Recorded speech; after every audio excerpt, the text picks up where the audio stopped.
Hi, welcome to BENCHA Movie Club. I'm Charlie. My name's Ben. And this week we have a special guest, Lily. Hi. Who was on our Barbie podcast previously. We are talking about American Psycho from the year 2000, directed by Mary Harron, based on the novel by Bret Easton Ellis. It stars Christian Bale, who of course loads of people know as Batman, The Machinist, American Hustle, Vice. Then it's also got Reese Witherspoon, who plays Evelyn, who's from Legally Blonde, Walk the Line, Hot Pursuit. She was actually 3 months pregnant when she shot this. I noted that. William Dafoe, who plays Detective Donald Kimball. Samantha Mathis, who is in Broken Arrow. She was in Super Mario, where she played Daisy. Jared Leto, who's actually only in 3 scenes in the whole film. He's Paul Allen. Oh, okay. The guy he kills with the axe. Yeah. Josh Lucas plays Craig. He was in Le Mans 66, Sweet Home Alabama, Glory Road. Matt Ross, who plays Lewis. He was in Captain Fantastic, Face Off. Justin Theroux. He was married to Jennifer Aniston. Justin Theroux. He's the one who plays Timothy Bryce, one of his mates. Yeah, that's right, yeah. And Reggie Caffey, who plays the homeless man. He was in Seven, which we talked about before, and The Mask and Fantastic Four, who sadly died of cancer, aged 59. So that's it. Okay, That's right. Everyone who's in the film. Next week we're going to be talking about now. We need to mention that there's going to be spoilers throughout the podcast. So if you haven't seen this film and you want to see this film, stop the podcast, go and watch the film, and then join us after. So you've not watched the film, obviously, as much as me and Lily. You had watched it once before. I didn't know I'd watched it until I watched it again last night. And so what is your opinion on it without being influenced by, obviously, us or social media? Because loads of this film's been... There's many memes about this film floating about on social media. Yeah, no, it's a good film. I enjoyed it. It's a good film. It feels very, like sort of 90s. I know it's 2000. It feels very like a night. I suppose it's where it was 2000. It's very still close to the 90s. Well, it's set in 1987. It's set in the 80s, that's right, because a lot of the music is from the 80s. It's a very strange film, though. It's like I kept thinking, is there bits been cut out? You know, like with the murders and stuff. It's like, but it's meant to do that, apparently, to make you uneasy. You don't actually see him do nothing. All of a sudden he's chatting to a prostitute, and then he's in a laundrette the next day, and he's got all blood on his sheets. So you don't actually sort of see what's going on. And then the end was a bit confusing. But we'll come to that after, because we've only just started it. But there's a couple of facts. Oh yeah, regarding the 80s soundtrack, apparently Whitney Houston didn't want any of her songs used in it. Yeah. Up to that. And... there's a part where he's talking about Whitney Houston, where he's talking about the greatest love of all. He's saying... That's right. So obviously they wanted the greatest love of all playing at the time, but because she didn't have the rights, she just got an instrumental version of it. Yeah. Drew Barrymore and Liv Tyler were sought out to play some of the female roles in this film. Christian Bale also tried to convince Winona Ryder to play Evelyn Williams. Right, that's the Reese Witherspoon, his fiancée. I couldn't think which one she was, so that's to play his fiancée in it. Yeah. And Johnny Depp showed interest in the main role as well. Yeah, there was along with Leonardo DiCaprio, who was just asking for too much money, and also Ewan McGregor. Yeah, I think Leo DiCaprio wanted 21 million. Yeah, but the budget of this film was actually, when I might as well get into the budget of this film was 7 million. Yeah. And it made 34.3 million, but he wanted 21 million. So then that would have just jumped that straight up. I don't think it would have made much more than the 34.3 million, because Leonardo DiCaprio or not, people that like Leonardo DiCaprio might not have liked him in this role. You know, saying it wouldn't have been long after Titanic. Yeah. So it's about 3 years or 2 years after Titanic. So they'll be thinking, let's go and see this lovely film with the boy from Titanic. And then it's a completely different type of... They're not going to probably appreciate this film if he was in this. At the time, he was very much pushed forward as a heartthrob. And his fan base was predominantly women. He even had this feminist woman who ended up marrying Christian Bale's dad, funny enough. She kept saying... She messaged him and said... You shouldn't do this because it's going to alienate your fan base. And he listened to her. And he happened to him quite a few times, because he nearly had the main role in American History X, which of course went to Edward Norton. Again, the fear of losing his fan base put him off doing these controversial roles, these roles which are desirable. Instead, he went for the easy roles. This is why the early part of his career, DiCaprio, I didn't really respect his choices as much. It took a long time. I don't think it was until Wolf of Wall Street I actually started respecting him when he started doing roles which show him in a bad light. Stepping outside the box, sort of Yeah, thing. if you show roles which sort of embarrass yourself a bit, or you Same think... with like Brad Pitt done, and same with Johnny Depp and stuff. See, They've all gone that way, haven't they? Yeah, Brad Pitt and Johnny Depp tried pushing early on, though. They deliberately went against their agents' wishes and picked these roles which... people said, don't do that because we want to keep you as a matinee icon for as long as possible. Well, apparently everyone in Christian Bale's life told him not to do this film. They said, like, turn it down. He was also threatened, like, in the streets and... Like, on emails and stuff. Yeah, said if you go down this alleyway, you're going to get bashed up. And he said apparently he walked down there waiting to see what would happen. Yeah, well, it's the same as today's trolls, isn't it, really? Mm. You know, people hiding behind a computer. Mm. It was also turned into a musical, which I find a bit weird. Oh, they turn everything into musicals nowadays. It's a bit strange. I see a bus go by earlier with a Mrs. Doubtfire musical on the side, and that's all they seem to do nowadays. They'll take a film and they'll turn it into a musical, and they think we'll take an existing product, much like how Disney do remakes into live action now. They think let's just play it safe. We'll take something which we know has a fan base, and we'll make another version of it so that we can justify. It's not just a remake. It's this time we're doing a musical, or this time we're doing it animated or live action. Well, Tom Cruise apparently inspired Bale's character as well. Yeah, he had two inspirations. He based his performance on a Tom Cruise interview where he was really smiling and enthusiastic, but he looked dead behind the eyes, and he thought it looked a bit creepy. And also he was inspired by Nicolas Cage's performance in Vampire's Kiss. You know, the scene when he's naked and he's running with a chainsaw, like in between takes, he'd just be sitting there hanging around with his plimsolls on and his sock over his willy, and he's sitting there just chatting normally like he didn't care. And he was also between takes, and I've seen interviews on set with him. He keeps in his American accent. He'll keep using the same accent. I didn't know he's British. Yeah. I didn't know he's British. Yeah. He's in Empire of the Sun as well, isn't he? I don't know what that is. Film from the 80s with Spielberg done with the kid stuck in a war film. Is it like a Vietnamese type? Yeah, it's sort of like... Do you remember that film Hope and Glory? I love that film. Came out about the same time as that. Have you seen Hope and Glory? I haven't yet. It's like British. It's like about the war, but it's through the eyes of a child. It's a really good film. Well, Empire of the Sun's sort of like that, but he was one of the Spielberg child actors, Christian Bale, but he still never... This film I didn't know. I thought he was American. Even watching that last night, it's only when I was looking for bits of research today, and I found out that he was English. I didn't know he was English. Well, he was born in Wales. But he's British, when you hear him, it's almost like a London accent that he's got. Also, Christian Bale went through extensive dental work for this role. I think he just took the opportunity to have his teeth sorted. Probably, he probably thought, because he. I think that sounds a bit extreme. Otherwise, surely they just. Because apparently the director never asked him, so he probably just thought. Do you think he had manky teeth then? Well, maybe his teeth might not have been perfect, but he might have sought the opportunity. Thought, you know what, it's a good opportunity to. And also the daily regime that he does in the morning. At the very beginning of the film, with all the moisturisers, everything he does, he actually done that every single day to get into character. Lily does that, didn't you? That same. Sure. You can actually buy that morning routine that he does. That just sounds like too much work. Who's got that time in the morning? I mean, no, but it's like dedication to making your skin look nice. I know you spend a while doing all your...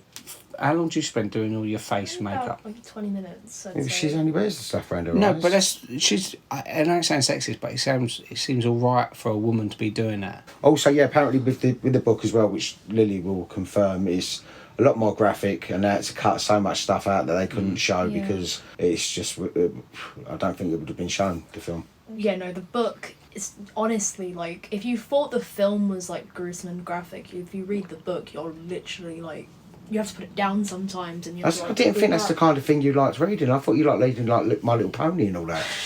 No. And is it a mixture of books you read? Yeah. Well, at the moment, I'm focusing on, like, classics and stuff like that, which is also why I was reading American Psycho in the first place. Was that a classic? Was it a big film before?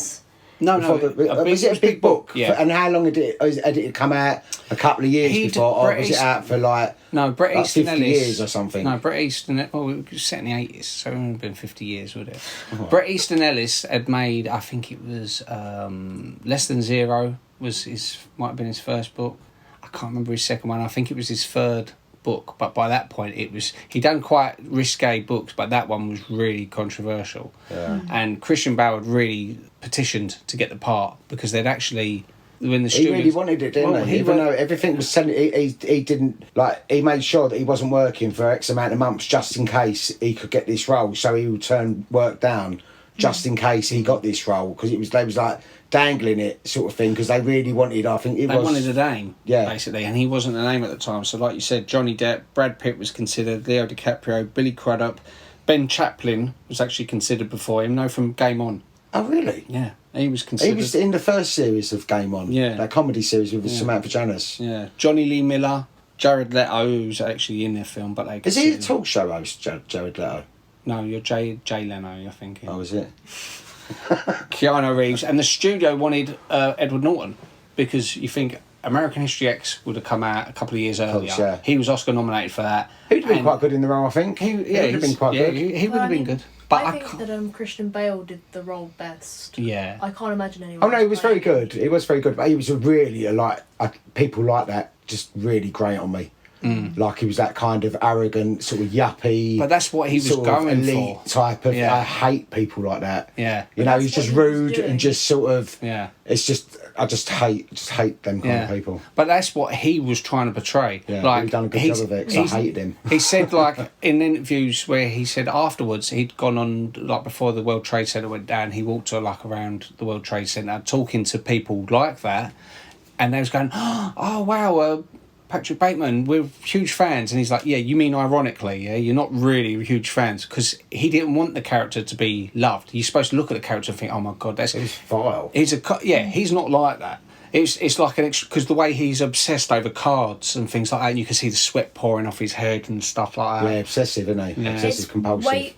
It's way worse in the book as well. Well, tell us more about the book as well.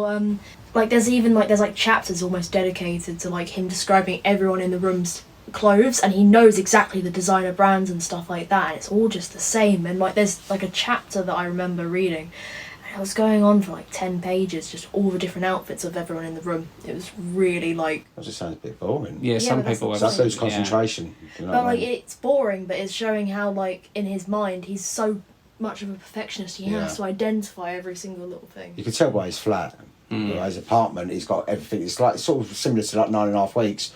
All of his clothes, all the suits on this side, everything all neatly on this side, and like all the shirts all folded the same in this drawer, and you know it's just that kind of very 80s looking apartment. So Lily, you like the film? I just think I like the way that it's shot as well, because like there's like all the central frames as well. I don't know, there's something about that it just I really like that they did that in the film. I don't really know how to describe why I liked it in that way, but also like even though you found it quite jarring how it like splits into different scenes where... Yeah, but apparently it's meant to be that way. It felt like has this been cut? Have I missed a bit? Because also when I read in the thing, it said something about a head in the fridge. I can't remember seeing that bit. I see it. There was a head in the fridge. Yeah. Or maybe I just blinked. When he's his secretary, when he's got his secretary in his flat. Is it towards the end when he's finding all the bodies? No.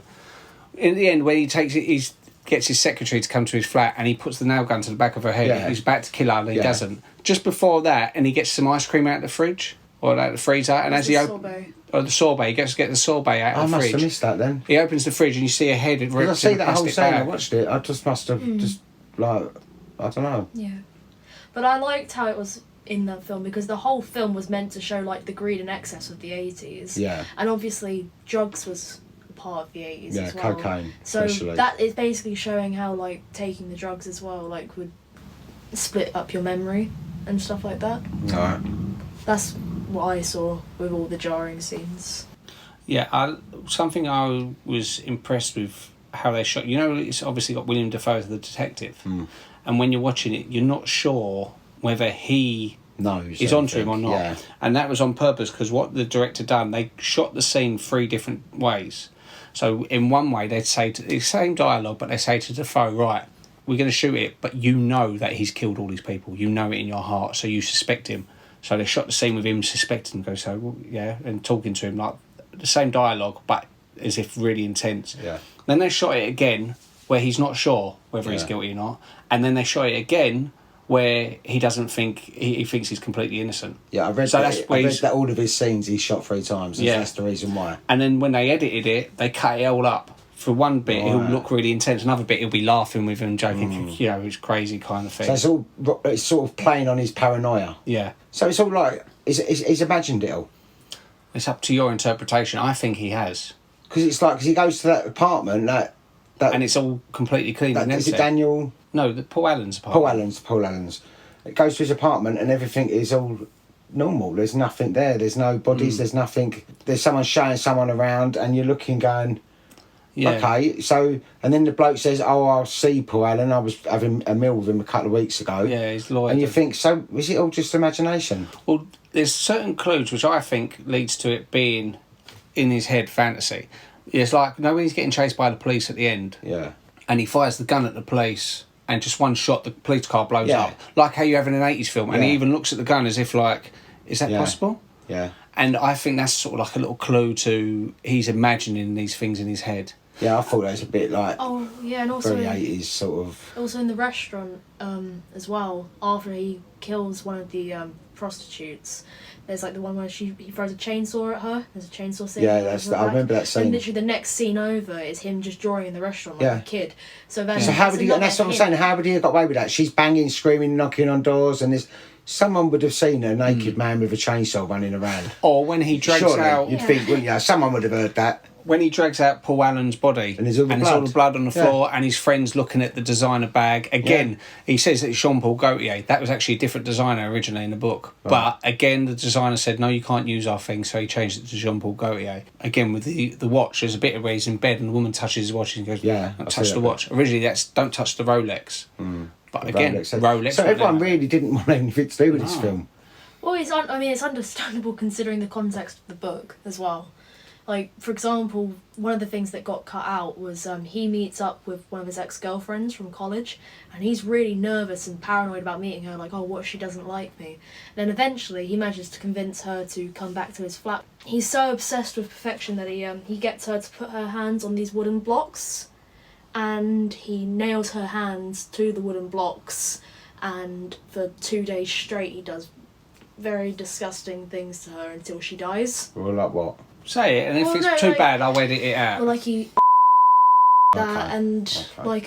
like she just ends up dying in the end because of that. But obviously they didn't have that in the film. Is that supposed to be that red-headed woman? No, she doesn't appear in the film. She doesn't appear at all. But it's alluded to when he's phoning his lawyer at the end of the film. He says about how there was the woman that he nailed her hands to the blocks of wood. That's the one I'm talking about, but in the book it's so much worse. Yeah, when he's doing the confession to the lawyer at the end, those are the things that he's saying. You'll notice, if you pay attention, you think, none of that happened. That's all stuff taken from the book. Right. But they decided not to show in the film because it would be too gruesome. Yeah. Well, they didn't really show much. You got the idea of it. You don't actually see anything really. They did actually have to cut some stuff out. Yeah. To keep it. But you would have thought this day and age they would have probably had the director's cut by now. Well, this film's like 23 years old now, 2000, and at that time they were still a bit sensitive about censorship, and I mean even today they still do. Depends how much money they want to make from it. Yeah, like they heavily censored another one of the scenes. I'm sorry, cutting you off slightly, but for example, you know the one where he kills the homeless man. That was sad. I feel sorry for him. In the book, he stabs the homeless man's eyes a bunch of times until they explode out of his head. Right. And then the dog, in the film, he doesn't do anything to the dog. But then he kills the dog. He stamps on the dog. You don't see it, you hear the dog though. He in the book he yeah, okay, well maybe that is a little bit too much. Don't really need to sort of go down. Exactly, but this is why it wasn't in the book. See, that's what I don't like with lots of, this is sort of like the Saw type of thing, Hostel, when it's torturing things, because I find that a little bit too realistic. Horror I can deal with. Horror because it ain't real, like the likes of Freddy Krueger or Michael Myers or Jason chasing you, because it's just an imaginary being.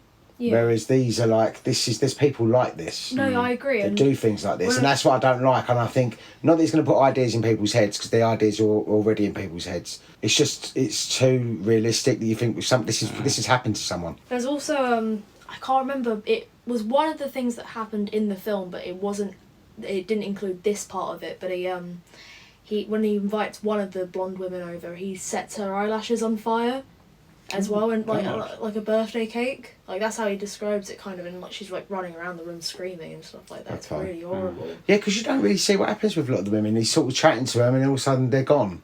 Yeah, it's literally just because of the fact that in the book he is absolutely disgusting, as he is in the film, but so much worse. Yeah, but what I don't get with it, it's like he's talking to him in the street, then that's it. It's cut. It's like, so you don't even sort of see anything, like, you don't have to see anything graphic, but you don't even know what happened to them. Was they killed? Reading something on paper is different to watching it. Even hearing someone describe something, it sounds horrible. Yeah. If you watch it, you think, I can't watch that, it's disgusting. But it's implied what's going to happen next. Like, he's in bed with the girls, isn't he? And then he gets up and he gets the coat hanger out. And he says, we're not done yet. And then it cuts to them leaving. And she's got all cuts on her back and stuff like that. But how I took that, I don't know if it's confirmed in the book, I took that as in to do like a makeshift abortion. Didn't look at it like that. I just thought he'd just tortured her a bit. Because when he meets up with her later, she's saying she still hasn't properly healed from it. It's quite a disturbing film. I mean, it's a good film. Yeah, it's a good film. It's not really like, as I say, it's not my type of film that I would watch again and again. I had seen it once upon a time because I remember the chainsaw piece and also the bit with the bloke being axed. Yeah, it's still a good film though. It's a good film. I enjoyed it. I'm not sort of, it wasn't like torturing to watch. It's just it was a bit confusing at the end. And I thought, so is it all a dream, or was it he imagined it, or is he mad, or what? Well, it's up to your interpretation. So it's not confirmed. Because at the end of the day, there's no way you'd be able to go around killing every single person in his wake without being caught. No. And then walking out the next day and everything's all okay, and no one's even mentioning anything. You know, you look and think, okay, well that's not. Yeah, in fact, he's in every single scene of the film except for, I think, one scene. There's only one scene where his secretary's looking at his planner. Apart from that, he's in every... So you're literally watching the film through his eyes. Again, I've watched it loads of times. I really enjoy the film, and I enjoy it just laughing at how ridiculous he is. You know, I can see why people really enjoy this film, because some of the things... How he gets obsessed over the most... stupid things. I goes, I can't believe he likes his apartment. Like when he goes to Paul Allen's apartment, he goes, I'm hit with horror when I realise his apartment looks over the park and is obviously more expensive than mine. He's just murdered him, but that's what consumes his mind. And that is where he takes all the prostitutes, isn't it, to his house? Yeah, it's not into his own flat. No, well, he does take the prostitute to his house the first time, then the second time he takes it to Paul Allen's house, and just to rub salt into like Patrick's wound, she goes, oh, this apartment's much nicer than your old one, and you can see it annoys him. Again, that's probably why later on he gets it out for her, especially when like she runs away after he's killed the other woman. And like when they're looking at the business cards, which funny enough, in that scene, the two other actors in that scene, Josh Lucas and I believe it was Justin Theroux, who was sitting opposite him. Between takes, they went up to the director and they said, Christian Bale, he manages to sweat at the exact same point every time we take the scene, because he could actually control his body, make himself sweat at the same time. So when he sees Paul Allen's card and he's holding it and you see like sweat dropping down his head, he managed to do that every single take. Well, I mean, Christian Bale's always been a very dedicated actor to his craft, like the way that he gains and loses weight. I see, he looked ill. Terribly ill, how skinny he was. Right, in The Machinist. Yeah. This was this was the first time that he really transformed his body, but this was like healthy transform almost. He made himself muscular, although he hated the chicken and broccoli diet.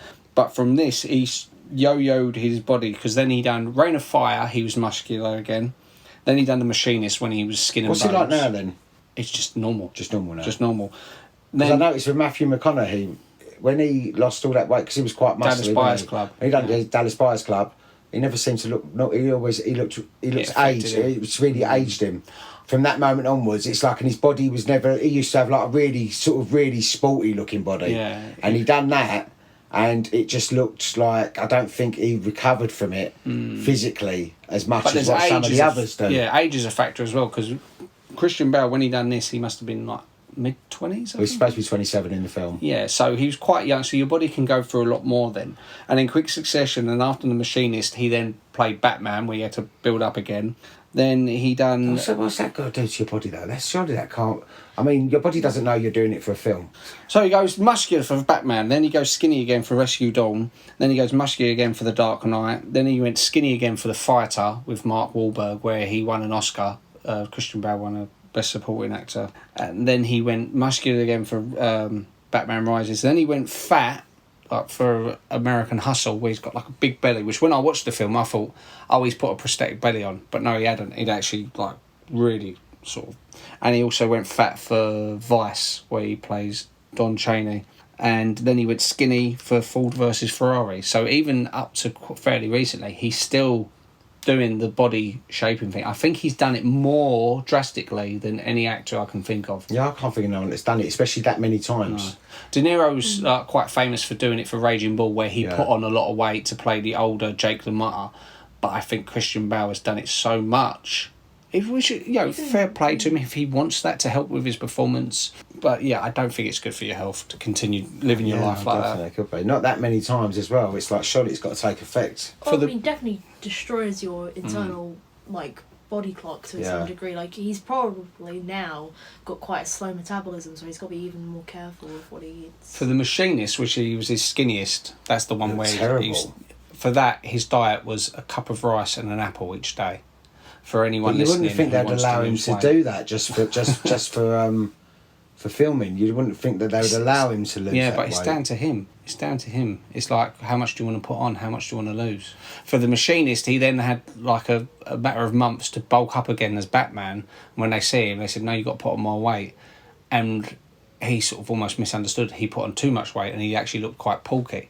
So then they said, no, you've now put on too much weight. You have to be muscular weight. So then he had to sort of trim down again. I'd love to be able to have that kind of commitment. Would it be nice to get a role in a film? Yeah. I mean, that's the other thing you got to think about. These actors, often they'll be given nutritionists, they'll get trainers. It's easy when you've got someone pushing you as well. I mean, don't get me wrong, there's a lot of hard work goes into it as well. I mean, it takes a lot of willpower to stick to something like that. But when you've got the professional trainers and the dietitists and all that kind of stuff, it's a lot easier than just someone like yourself. See, I'd like to go to like a boot camp kind of thing.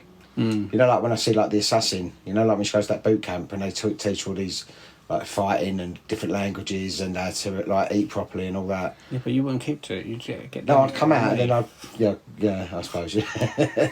But the idea of that is quite good, a boot camp kind of thing, you know. It's just also because of the fact that some people just have different body types, and like for example, Christian Bale, like he's just lucky in that sense. But some people, like no matter how much they do to try and lose weight, they won't lose the weight because of their body type. Yeah, see, this is what I thought of whenever people mention Leo DiCaprio playing this part. I've never seen Leo DiCaprio with like a muscular body. Not like it roughly looks the same. He just ages a little bit in each of his films. But if you see, like when you see him in Wolf of Wall Street, DiCaprio, and you can see, I think he's naturally a fairly portly person. I could easily see him. He could probably put on weight and play the fat person, but he's probably harder for him to shed. So, like you said, metabolism. Whereas Matthew McConaughey can go really skinny. I couldn't see Matthew McConaughey going fat. No. You know, Christian Bale's probably right in the middle. That he can actually go either way. It would be harder for me to play the part of a fat person, put on loads of weight, than it would be to play a skinny person. I could lose weight quite easily. Where it's quite confusing, where you don't know if he's actually saying what he's saying out loud to people in the film, much worse in the book as well. Because a lot of the time in books, you'll have a different writing or a different font to help you differentiate whether it's a thought or not.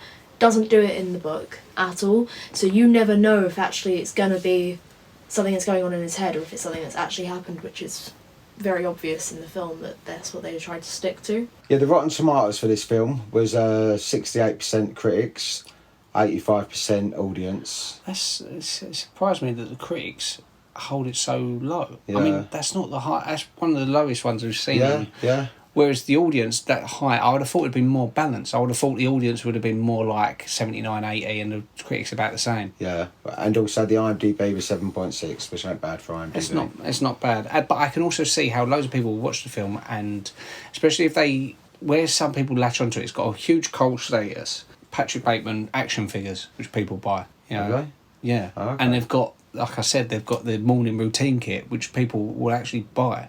buy this rather than come up with their own one. And they go, I've got to be like him. I've got to be, and they almost aspire to be his aesthetic. I don't think they aspire to be not in the psycho killers, kind of way. no. But they also probably other look side at him of it. and think he looks stylish, he's handsome, he gets all these women. All the women, by the way, I've noticed they all look very similar. They're like carbon copies of each other. They're all like, he goes, Is there he's a got reason a why type. they've all got to be blonde? Well, this is it. I think that's his type because, like, when that prostitute turns up, he goes, "You're not quite blonde, Yeah, are it's you?" a dirty blonde, he Yeah. said. Yeah, I mean, as well, in the book, everyone looks very similar, and all the women look very similar. That was another thing with all the clothing, because it's like, some of the times it's like the same pieces of clothing, but just different colours. Right. So it's kind of showing how, like, this whole culture of consumerism, I'd say, it just creates carbon copies of the same people. Oh, exactly. And all the men look the same. All the men dress the same, Yeah. slick back hair.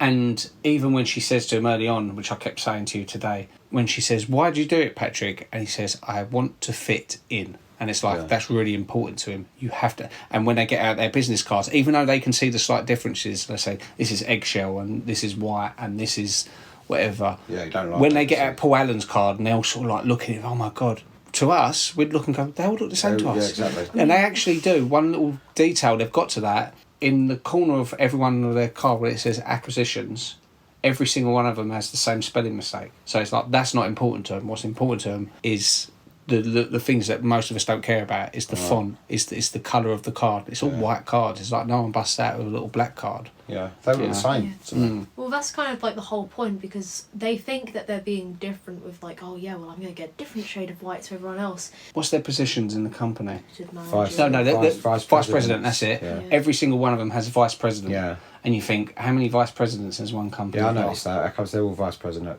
It's also because the film is through Patrick's eyes as well. No, but I So think that then- vice president thing is more of a commentary on Wall Street at the time, where people would be given these, because you could say to someone, "Oh, you're my vice president." It gives them this ego boost. Yeah. It's part of the thing, and they go, "Oh, I'm vice president. So am I. I'm Yeah, vice president."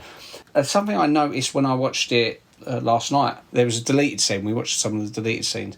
Bryce is the one who, he says, out of all my friends, he's the most interesting, or he's the one who's not as boring as the others. The one who he knows is having an affair with his fiancée, the Justin Theroux character. When they go to the toilet to do coke, and the guy in the cubicle next to him goes, "Can you be quiet? I'm doing drugs in here." And he starts shouting and go. There's a scene where he's in the club and he goes, "I'm getting out of here. I'm getting out of here." And he starts shouting and he jumps over the balcony. He runs off. I think he's going through the exact same thing as Patrick Bateman, but we're seeing it from So is it drug induced? partly. I don't think coke and all that does No, that. no. But the thing is, in the film, obviously, Patrick doesn't like the idea of anyone using, like, recreational stuff. Like, there's a bit where I think it's his fiancée, or the one he's sleeping with, who's Paul Allen's or something. Courtney, fiancée. I think, She yeah. she smokes, and he's like, I never realised you smoked. And in the book, more, I'd say, from what I remember, he just does not like it when people smoke or damage their bodies in those ways.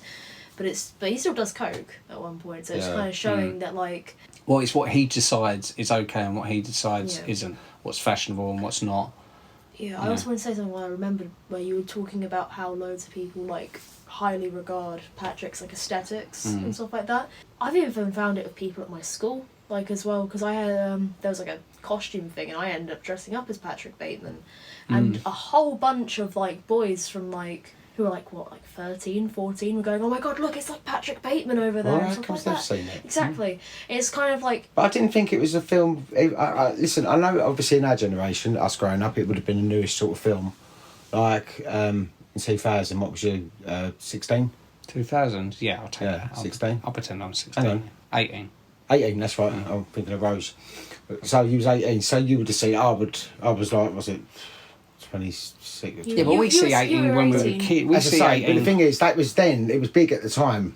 I know it's a cult thing, but I don't really hear about it a lot. It's, But it's sort of- memes, kind of. Yeah, I think that's what it is the internet. It developed much later on. It became cult status later, especially with the internet, because people would take little pictures of him sort of pointing at the stereo and stuff like that and say, what I think about this, or with him sort of smirking at something, and they say, my reaction to X, Y, Z.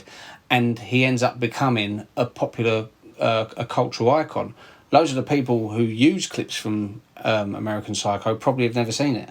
But they've seen enough of it on the Like internet. memes and stuff, Yeah. you think? There's like entire. If you go TikTok on TikTok, and all that kind of if you stuff. go on TikTok for American Psycho, it's very prominent. There's loads of stuff about it. I've never heard any youngsters sort of talking about it. I didn't know it was that popular with the youth of today. Popular but it's for like, I'd say it's for like the wrong reasons, because a lot of people like glorify it because of his way of like living, like, oh yeah, he does what he wants, he sleeps with all the women he wants to and stuff like that. Like they're taking that. It's like kind of what how Christian Bale was saying to the people on Wall Street, like, I hope you don't actually like Patrick Bateman. No. It's like there's like that. You know what? I think the best parallel for it's just come to me is Tony Montana, Scarface. Now you think he's not a likable person, really. No. He's an arsehole. He's a murderer. He kills his best mate. He's obsessed with drugs and guns and stuff like that. But Power. But by the time when I was a kid, when I was like 16, everyone was obsessed with him. Oh, I'm Tony Montana, I'm Scarface. Yeah. But you got to think that's a good 15, 16 years after Scarface had come out. So by that point, he's now developed this cult status. People watch the films later when it's out on DVD because it done okay at the box office. But it didn't sort of break that many ways. It managed to get Christian Bale A-list roles after that. He started becoming a leading man. But outside of that, so you think now when people look back on old films, they'll look back and go, yeah, he's so cool, that character. I can dress up with him. He's very distinctive, iconic, like how Tony Montana Scarface is. If someone could dress up in a white suit, say hello to my... And it's quotable as well. Scarface is quotable. This film's very quotable.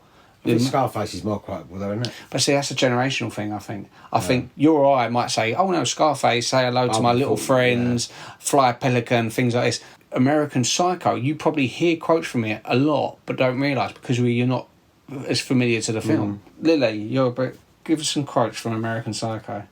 Just off the top of your head, if you can think of any. But don't swear. Well, like, in '87, Huey released this most accomplished album. I think it's their undisputed masterpiece. Yeah, don't got to do the whole monologue, but yeah. Well, it's like that. People will quote stuff like that. Or like I keep saying to you that I want to fit in. Yeah. You know, or Adam always goes to me, why don't you get a job, Al? You know, you stink like shit. Because that's what he says to the tramp in it. So, or like when he's talking to the... George would say, don't just look at it, eat it, is what he says to the prostitute about the other woman. So these little quotes, they'll be on the... They are now in pop culture. Yeah. But unless you've watched the film a lot or unless it's just a slightly different generation, it's literally... It's almost like 20 years after Scarface. So there's probably a film... Well, it is. I think it's 1980 Scarface, isn't it? Yeah, but there's probably a film that's come out in the last few years... Say like Wolf of Wall Street, for example. I can't really quote anything from Wolf of Wall Street, but I guarantee in about 10, 15 years' time, people will be saying things from that film, and I completely missed it. I was like, oh, I like that film a lot, but I don't remember that scene. And they go, don't you remember? It's classic. And I think it's youth. I think it's young people. Young people latch onto something which they see through their big brother, or see their dad was watching it, and they think, he's gone to bed, let's sit there and watch American Psycho. And it then becomes a cult status around their school. So by the time they become older... It's now their generation. I just didn't think films like our generation films have showed any interest. I didn't realise the youth of today had any interest in our kind of culture and our kind of films. The only reason so many people showed interest in it was for the wrong reasons. And it's also funny because of the fact, obviously, the film's directed by a woman. She's a feminist as well. Yeah. Not just that, Bret Easton Ellis, he's bisexual. Who's that? The author of the book is homosexual, gay, but he wrote these characters to be like homophobic, like how Patrick reacts to the man coming onto him. He's sort of washing his gloves, which you think, what are you washing your gloves for? Yeah. It doesn't make sense, you know. Yeah. But I know what you're saying. They aspire to it for the wrong reasons. But you could say the same thing about Freddy Krueger. Yeah. How many people hold Freddy Krueger up and say, "Oh, I love I'm going to dress up as Freddy Krueger at the party." He's actually a nonce. He's a nonce. He's like the most popular nonce ever. I mean, he's not in real life, obviously. Robert Englund's an actor, but the character is a child killer. He's literally just someone who sort of preys on kids when they're naked and stuff and rips them apart. Yeah, you don't look into the backstory of it. You just go, oh, Freddy Krueger, with his glove and all this. You don't look at the actual story. And that's what people, the backstory. And that's exactly what people do with American Psycho. They look at him in his suit, walking down in his headphones. It's power, isn't it? And they just think, oh, what a cool looking character, you know. But he's not real. He's not a real person. It's not like which has made me feel a bit iffy about that Jeffrey Dahmer, because there was a series about him. I watched that. It's the bloke out of American Horror Stories. Who Is plays it him? Evan? Yeah. Evan Peters. Evan Peters, yeah. He plays him. And Molly he's in- Ringwald's in that.